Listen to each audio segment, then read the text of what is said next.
As millions of young Indians face the risk of unemployment, job creation will be the biggest challenge for Indian policymakers as India's young population continues to grow.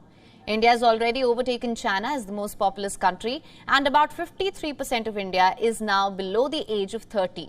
But India's young do not seem to find full-time jobs. That's especially true in the urban areas.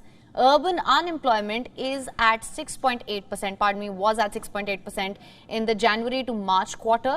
The share Do you know कि आज भारत एक बहुत बड़े crisis से गुजर रहा है जिससे देश के इकोनॉमी को लॉस उठाना पड़ रहा है। भारत दुनिया का सबसे पॉपुलेटेड कंट्री है जो दुनिया की पॉपुलेशन का 18% है।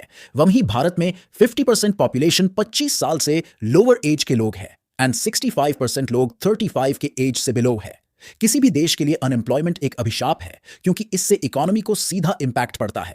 बिकॉज एक यूथ का सपना होता है कि आगे चलकर एक अच्छा घर गाड़ी हो, लेकिन अच्छी नौकरी ना मिलने पर ये सारे सपने रह जाते हैं जिससे डिमांड एएमपी सप्लाई पर इंपैक्ट पड़ता है।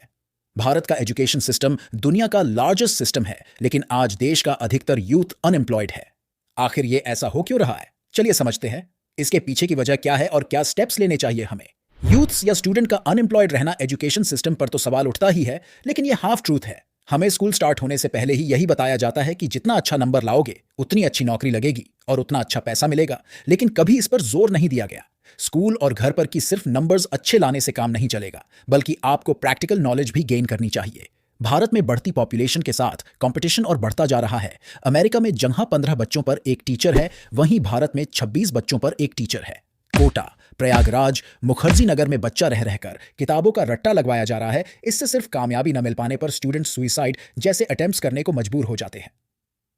हमारे स्कूल्स में सिर्फ एक नौकर बनने लायक तैयार किया जाता है, न कि स्किल डेवलपमेंट पर फोकस किया जाता है। अब दूसरी प्रॉब्लम यह है कि भारत का स्टूडेंट सिर्फ सरकारी नौकरी के चक्कर में अपने जीवन का एक अमूल्य समय गंवा बैठता, क्योंकि स्टूडेंट ऐसे माहौल से पला बढ़ा जिसके अंदर ये सोचने और करने की क्षमता नहीं है कि वो कोई इनोवेटिव आइडियाज को एक स्टार्टअप में बदल सके, या तो उसे अपना खुद का कुछ स्टार्ट कर देना चाहिए।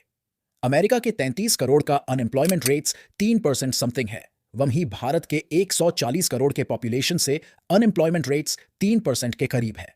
इससे हमें क्लियरली दिखता है कि भारत में अनएम्प्लॉयमेंट ज्यादा है, लेकिन आगे चलकर कम ज्यादा हो सकता है।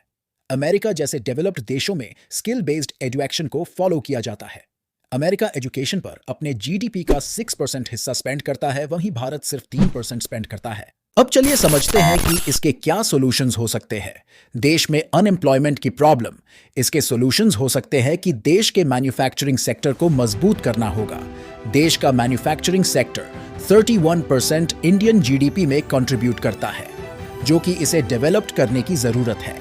स्किल बेस्ड एजुकेशन को फॉलो करना चाहिए एंड एंटरप्रेन्योरशिप एंड स्टार्टअप्स को एनकरेज करने की जरूरत है। टाइम के साथ साथ एजुकेशन में रिफॉर्म की जरूरत है।